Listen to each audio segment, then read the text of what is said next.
नमस्कार। बिहार एसएससी के practice set series में आज देखेंगे सेट संख्या 3। आप इस चैनल को सब्सक्राइब कर लें और पिछले जितने भी प्रैक्टिस सेट का वीडियो है वो अवश्य देखें। सभी वीडियोज़ का प्लेलिस्ट बना दिया गया है। तो चलिए स्टार्ट करते हैं। तो पहला प्रश्न है, इंडियाज़ फाइनेंस मिनिस्टर के लेखक कौन है? इंडियाज़ फाइनेंस मिनिस्टर के लेखक कौन है? Option A Abhijit Banerjee, option B Ashok Kumar Bhattacharya, option C Surya Sen, option D Amartya Sen. इसका उत्तर आप कमेंट बॉक्स में दीजिए। इसका सही उत्तर हो जाएगा अशोक कुमार भट्टाचार्य। जो अशोक कुमार भट्टाचार्य है, इन्होंने इंडियाज फाइनेंस मिनिस्टर नामक पुस्तक लिखा है। कब? यह जून 2023 में इन्होंने लिखा था। इंडियाज फाइनेंस मिनिस्टर नामक पुस्तक। यह कौन है? अशोक कुमार भट्टाचार्य एक पत्रकार हैं। इन्होंने जो इंडिया फाइनेंस मिनिस्टर है, किस चीज़ के बारे में लिखा गया है? यह स्वतंत्रता से लेके यानी कि 1947 से लेके आपातकाल तक, यानी कि 1947 से लेके 1977 तक जितने भी वित्त मंत्री रहे हैं उनके कार्यकालों की भूमिका पर प्रकाश डाला गया है इंडियाज फाइनेंस मिनिस्टर नामक पुस्तक में। चलिए अगला प्रश्न देखते हैं। भक्ति आंदोलन में शैववाद को क्या कहा जाता है? भक्ति आंदोलन में शैववाद को क्या कहा जाता है? ऑप्शन ए नयनार, ऑप्शन बी वली, ऑप्शन सी बोधिसत्व, ऑप्शन डी अलवार। इसका सही उत्तर आप कमेंट बॉक्स में दिए। इसका सही उत्तर हो जाएगा नयनार। भक्ति आंदोलन में शैववाद को, यानी शैववाद मतलब शिव को मानने वाले को क्या कहा जाता है? नयनार। इसमें कुल 63 संत हैं, 63 नयनार संत हैं। जो इनका उदय हुआ था वो 7वीं से 9वीं शताब्दी में हुआ था, नयनार संतों का उदय। ये देखते हैं अगला, वली। वली क्या है? सूफी को मानने वाले को वली कहते हैं। बोधिसत्व क्या है? बोधिसत्व है जो बुद्ध के मार्ग पर चलकर आत्मज्ञान की प्राप्ति जो करता है उसे बोधिसत्व, उस मार्ग को बोधिसत्व बोलते हैं। और जो अलवार है, अलवार को बोलते हैं विष्णु, जो विष्णु को मानते हैं उसको अलवार बोलते हैं, जो शिव को मानते हैं उसको नयनार कहते हैं। नयनार में 63 संत हैं, अलवार में कुल 12 संत हैं। चलिए अगला प्रश्न देखते हैं। भारत के नौगम्य अंतर्देशीय जलमार्ग की अनुमानित लंबाई कितनी है? भारत के नौगम्य अंतर्देशीय जलमार्ग की अनुमानित लंबाई कितनी है? ऑप्शन देखिए। Option A 15,600, option B 16,400, option C 14,500, option D 12,800। इसका सही उत्तर हो जाएगा 14,500। अंतर्देशीय जलमार्ग की लंबाई कितनी है? 14,500। 2016 में कुल बताया गया था कि 111 अंतरराष्ट्रीय जलमार्ग है। राष्ट्रीय जलमार्ग कितना है? 111। चलिए स्थलीय सीमा, जो भारत का स्थलीय सीमा है वो कितना है? 15,200 है भारत का स्थलीय सीमा। और जलीय सीमा है 7516.6 किलोमीटर, जिसमें मुख्य भूमि और द्वीपीय, यानी कि मुख्य भूमि जो तटीय है 6100 किलोमीटर, और जो द्वीपीय है जैसे अंडमान निकोबार लक्षद्वीप 1416.6 किलोमीटर द्वीपीय सीमा है। चलिए अगला प्रश्न देखते हैं।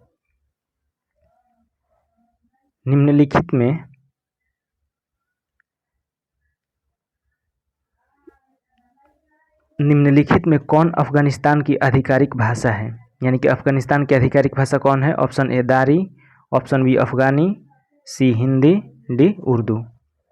इसका सही उत्तर हो जाएगा अफगानिस्तान की आधिकारिक भाषा दारी है। जो दारी है वो अफगानिस्तान की आधिकारिक भाषा है। अफगानिस्तान की राजधानी कहाँ हो जाएगा? काबुल। अफगानिस्तान की राजधानी काबुल। इसके संसद का नाम शोरा है। संसद का नाम शोरा है। भाषाएं इसका जैसे पश्तो और दारी फारसी। अगला प्रश्न देखते हैं। मैसूर साम्राज्य और ब्रिटिश ईस्ट इंडिया कंपनी के बीच दूसरा एंग्लो मैसूर युद्ध, यानी कि आपको दूसरा एंग्लो मैसूर युद्ध बताना है कब से कब हुआ था। ऑप्शन देखेंगे। ऑप्शन ए 1780 से 84, 1769 से 75, 1785 से 89, 1766 से 69। इसका सही उत्तर होगा 1780 से 84। 1780 से 84 के बीच मैसूर साम्राज्य और ब्रिटिश ईस्ट इंडिया कंपनी के बीच दूसरा एंग्लो मैसूर युद्ध लड़ा गया था। पहला कब लड़ा गया था? पहला लड़ा गया था 1767 से 69, 67 से 69 पहला लड़ा गया था। दूसरा लड़ा गया था 80 से 84 हो जाएगा। तीसरा लड़ा गया था 90 से 92, 90 से 92 तीसरा, और 98-99, 98-99 में चौथा लड़ा गया था। तो ये 4 युद्ध हो गया। और जो ये दूसरा युद्ध है, एंग्लो मैसूर युद्ध है, वह 1784 में मंगलोर के संधि के तहत समाप्त हुई। ये युद्ध मंगलोर के संधि के तहत समाप्त हुई। चलिए अगला प्रश्न देखते हैं। 1977 में किस पद के वेतन और भत्ते को नियंत्रित करने के लिए एक अधिनियम पारित किया गया था? किस पद के वेतन और भत्ते को नियंत्रित करने के लिए एक अधिनियम पारित किया गया था? ऑप्शन ए अध्यक्ष, ऑप्शन बी संसद में विपक्ष के नेता, ऑप्शन सी प्रधानमंत्री, ऑप्शन डी गवर्नर जनरल। इसका सही उत्तर हो जाएगा संसद में विपक्ष के नेता। विपक्ष के नेता के वेतन और भत्ते को नियंत्रित करने के लिए एक अधिनियम पारित किया गया था। कब? 1977 में।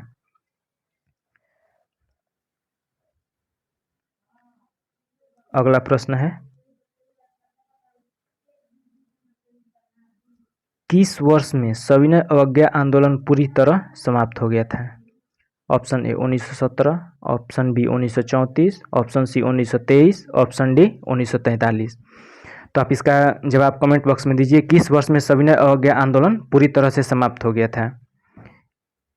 इसका सही उत्तर हो जाएगा 1934 में। 1934 में पूरी तरह से सविनय अवज्ञा आंदोलन समाप्त हो गया था। 12 मार्च 1930 को महात्मा गांधी ने दांडी मार्च के साथ सविनय अवज्ञा आंदोलन शुरू किया था। कब? 12 मार्च 1930 को। और 5 मार्च 1931 को, महत्वपूर्ण देखेंगे, डेट याद रखेंगे, 5 मार्च 1931 को गांधी इरविन समझौता हुआ। और हम लोग जान गए 12 मार्च 1930 को महात्मा गांधी ने दांडी मार्च के साथ सविनय अवज्ञा आंदोलन शुरू किया था। और 5 मार्च 1931 को गांधी इरविन समझौता हुआ। 1932 में फिर से शुरू किया गया था। गांधी इरविन समझौता के तहत इसको समाप्त कर दिया गया था, सविनय अवज्ञा आंदोलन को स्थगित कर दिया गया था। लेकिन 1932 में फिर से शुरू हुआ, लेकिन 1934 तक इसको पूरी तरह से समाप्त करना पड़ा।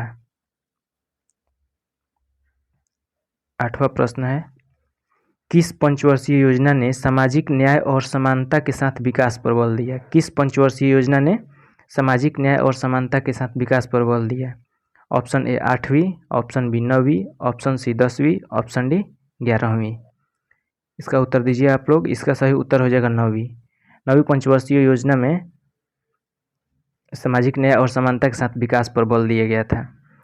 8वीं कब हुआ था? 1992 से 97, 92 से 97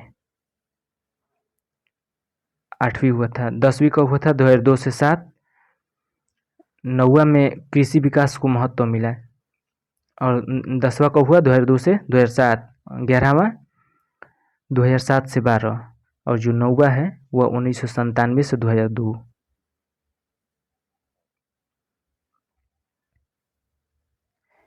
अगला है, कौन सा व्यक्तित्व 3 बार संयुक्त राष्ट्र को संबोधित करने वाली पहली भारतीय लड़की बनी है? इसका उत्तर बताइए। कौन सा जो लड़की है वह 3 बार संयुक्त राष्ट्र को संबोधित कर चुकी है? इसका सही होगा दीपिका देशवाल। जो दीपिका देशवाल है वह संयुक्त राष्ट्र में 3 बार संबोधित कर चुकी है। संयुक्त राष्ट्र कहाँ है? न्यूयॉर्क में है। यह तीसरी बार महिलाओं के जो तीसरी बार शामिल हुई थी संयुक्त राष्ट्र में संबोधन के लिए। उस समय महिलाओं के अधिकारों और मानव अधिकारों पर भाषण के लिए इनको बुलाया गया था। किसको? दीपिका देशवाल को।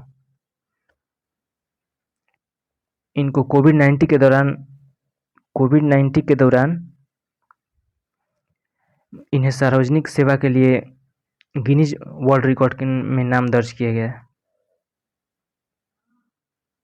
नेक्स्ट प्रश्न, doctor Rajendra Prasad memorial award किस क्षेत्र से संबंधित है? बैंकिंग, समाज सेवा, लोक प्रशासन, इनमें से कोई नहीं। इसका सही उत्तर हो जाएगा लोक प्रशासन। जो doctor Rajendra Prasad memorial award है वह लोक प्रशासन से संबंधित है। इसकी घोषणा किसने किया था? केंद्रीय विज्ञान एवं प्रौद्योगिकी मंत्री डॉक्टर जितेंद्र सिंह ने इस पुरस्कार की घोषणा किया था। जो डॉक्टर राजेंद्र प्रसाद थे, जैसा कि हम लोग जानते हैं, ये फर्स्ट राष्ट्रपति थे पहले राष्ट्रपति थे और एक महान स्वतंत्रता सेनानी भी थे। 1946-47 में भारत की पहली कैबिनेट में कृषि और खाद्य मंत्री के रूप में कार्य भी किया इन्होंने, डॉक्टर राजेंद्र प्रसाद ने। चलिए अगला प्रश्न, निम्नलिखित में से कौन सी धातु भू प्रॉपर्टी में सबसे प्रचुर मात्रा में है? इसमें से बताना है, जो ऑप्शन दिया है इसमें से बताना है कौन सी धातु भू प्रॉपर्टी में सबसे प्रचुर मात्रा में है। Magnesium, sodium, aluminium, iron. इसका सही उत्तर बताइए। इसका सही उत्तर हो जाएगा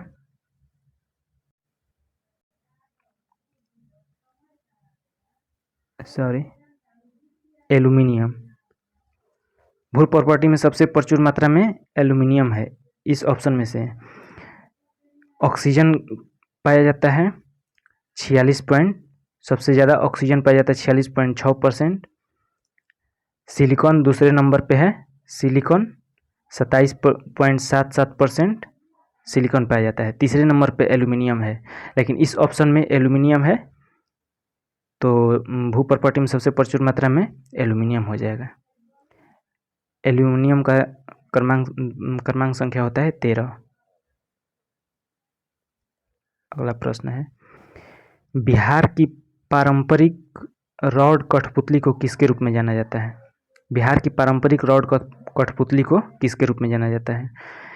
बोमालातम, सखी कुंदेही, मालासूत्री बहुल्या, यमपुरी। इसका सही उत्तर हो जाएगा यमपुरी। जो यमपुरी है इसको बिहार की पारंपरिक रॉड कठपुतली के रूप में जाना जाता है। बोमातलम कहाँ का है? तमिलनाडु का। ये जो बोमातलम है ये तमिलनाडु का कठपुतली नृत्य है। उड़ीसा का कठपुतली कौन है? सखी कुंदेही।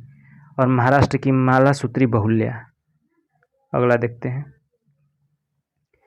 15 अप्रैल 1980 को भारत में कितने बैंकों का राष्ट्रीयकरण किया गया? तो बताइए, 15 अप्रैल 1980 को भारत में कितने बैंकों का राष्ट्रीयकरण किया गया? Option A 4, 5, 6, 8। इसका सही उत्तर हो जाएगा 6 बैंकों का राष्ट्रीयकरण 1980 में किया गया। सबसे पहले बैंकों का राष्ट्रीयकरण, पहला राष्ट्रीयकरण कब हुआ था? 19 जुलाई 1969 को बैंकों का पहला राष्ट्रीयकरण हुआ था। कब? 19 जुलाई 1969 को, जिसमें 14 बैंकों का राष्ट्रीयकरण किया गया। 1969 में 14 बैंकों का राष्ट्रीयकरण किया गया था। दूसरी बार 15 अप्रैल ये जो हुआ है दूसरी बार हुआ है 15 अप्रैल 1980 को, और वर्तमान में कुल 12 सार्वजनिक बैंक हैं।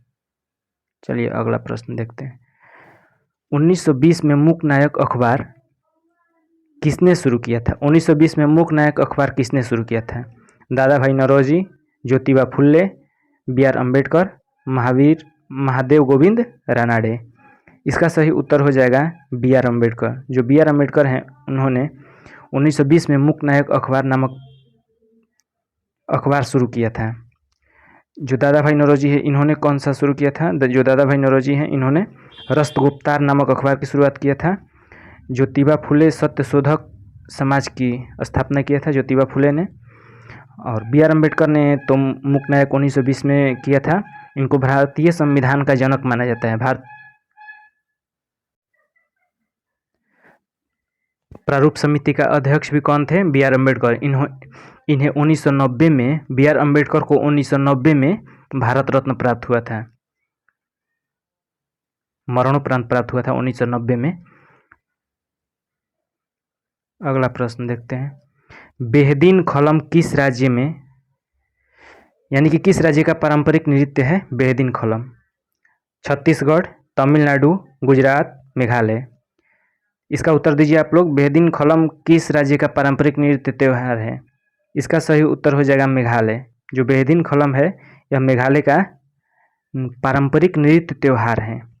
छत्तीसगढ़ में भोरमदेव महोत्सव मनाया जाता है। छत्तीसगढ़ में, तमिलनाडु में पोंगल और थाईपुसम मनाया जाता है। पोंगल और थाईपुसम तमिलनाडु में। गुजरात में तो नवरात्रि मनाया जाता है, गुजरात में नवरात्रि।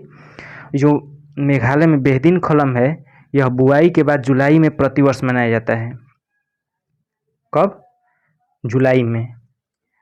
चलिए, मेघालय का स्थापना 1972 में, मेघालय की स्थापना 21 जनवरी 1972 में।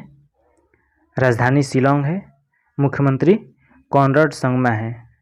और नोकराक राष्ट्रीय उद्यान भी यहीं पे है, बेदिनखोला यानी कि सॉरी मेघालय में। अगला प्रश्न, समाचार पत्र और उससे संबंधित संपादक के संबंध में गलत मेल चुनिए। Option A comrade Bal Gangadhar Tilak, option B Vande Mataram Aurobindo Ghosh, option C Sandhya Brahma Bandhav Upadhyay, option D new India Bipin Chandra Pal. ये पाल होगा, टाइपिंग मिस्टेक है। तो बताइए समाचार पत्र और उससे संबंधित गलत, इसमें से गलत चुनिए, कौन सा गलत है। इसका सही उत्तर हो जाएगा कॉमरेड। कॉमरेड बाल गंगाधर तिलक ने नहीं लिखा है। वंदे मातरम जो है अरविंदो घोष ने लिखा है। संध्या जो है ब्रह्म बांधव संपादक हैं ये वंदे मातरम अरविंदो घोष, संध्या ब्रह्म बांधव उपाध्याय, न्यू इंडिया बिपिन चंद्र पाल। कॉमरेड जो है अंग्रेजी भाषा का एक साप्ताहिक समाचार था। ये जो कॉमरेड है यह अंग्रेजी भाषा का एक साप्ताहिक समाचार था। इसके संपादक थे मौलाना अहमद अली, सॉरी मौलाना मोहम्मद अली थे। मौलाना मोहम्मद अली थे इसके कॉमरेड के संपादक। और बाल गंगाधर तिलक ने केसरी और मराठा नामक अखबार संपादित किया था बाल गंगाधर तिलक ने। भारत में जनसंख्या विस्फोट की अवधि को किस अवधि के रूप में जाना जाता है। 1901 से 21, 1921 से 51, 1951 से 81, 1981 से 2011। इसका सही उत्तर हो जाएगा ऑप्शन सी 1951 से 81। ये जनसंख्या विस्फोट की अवधि पूछ रहे हैं तो 1951 से 81। अगला प्रश्न, प्राचीन भारत में कुषाणों की दूसरी राजधानी निम्नलिखित में से कौन थी। Option A Pataliputra, option B Delhi, option C Lahore, option D Mathura. तो बताइए प्राचीन भारत में कुषाणों की दूसरी राजधानी कौन थी। इसका सही उत्तर हो जाएगा मथुरा। जो मथुरा थी यह कुषाणों की दूसरी राजधानी थी। पहली राजधानी कौन थी, पुरुषपुर, जिसको पेशावर पुरुषपुर कहा जाता है। कुषाण वंश की स्थापना किसने किया था, कुडुल कस्पिसस ने। जो कुषाण वंश है इसकी स्थापना किया था कुजुल कड़फिसस ने। कुषाण वंश के ही महान शासक था कनिष्क, जिसने कश्मीर के कुंडल वन में चौथी बौद्ध संगीति बुलाई थी। अगला प्रश्न देखते हैं, बिहार के निम्नलिखित में से किस जिले में सिंचाई के लिए त्रिवेणी नहर का निर्माण किया गया है। तो बताइए त्रिवेणी नहर का निर्माण किस जिले में सिंचाई के लिए बनाया गया है। इसका सही उत्तर हो जाएगा चंपारण। चंपारण में त्रिवेणी नहर को बनाया गया है सिंचाई के लिए, जो गंडक नदी पर बना है।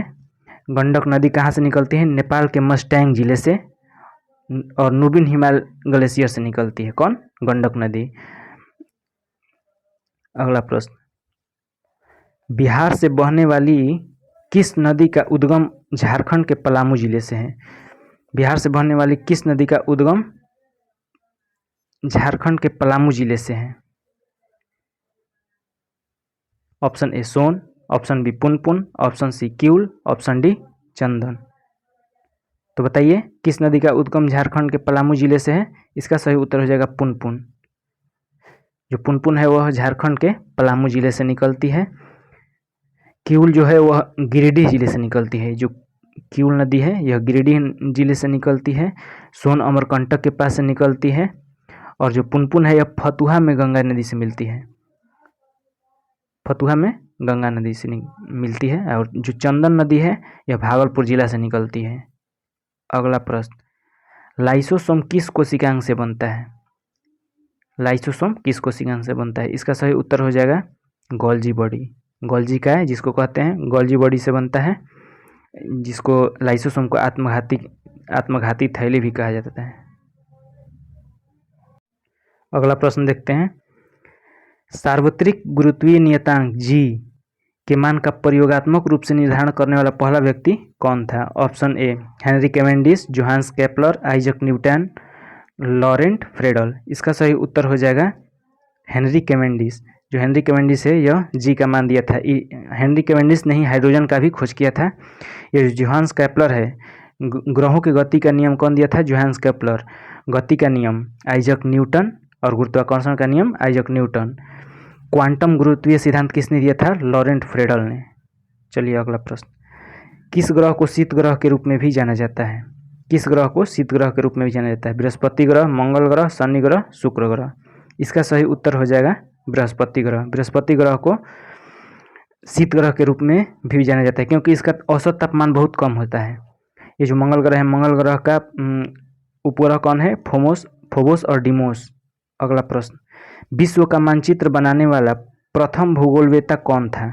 विश्व का मानचित्र बनाने वाला प्रथम भूगोलवेत्ता कौन था? Herodotus, Thales, Anaximander, Hecataeus. इसका उत्तर दीजिए आप कमेंट बॉक्स में। विश्व का मानचित्र बनाने वाला प्रथम भूगोलवेत्ता कौन था? इसका सही उत्तर हो जाएगा एनाक्सीमेंडर। एनाक्सीमेंडर जो है मानचित्र बनाने वाला प्रथम भूगोलवेत्ता था। हेरोडोटस को इतिहास का जनक भी कहा जाता है। हेरोडोटस को इतिहास का जनक कहा जाता है।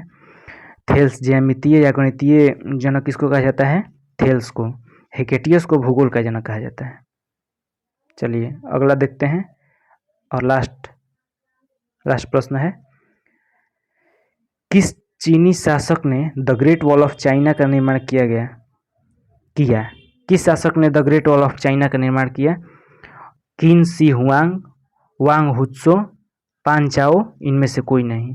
तो बताइए किस चीनी शासक ने the great wall of China का निर्माण किया? इसका सही उत्तर हो जाएगा किन शी हुआंग। किन शी हुआंग ने the great wall of China का निर्माण किया। इसका आंसर आप कमेंट बॉक्स में दीजिएगा। बोमडिला दर्रा किस राज्य में स्थित है? बोमडिला दर्रा किस राज्य में स्थित है? कमेंट बॉक्स में इसका आंसर जरूर दीजिएगा। चलिए तो आज के लिए इतना ही, धन्यवाद।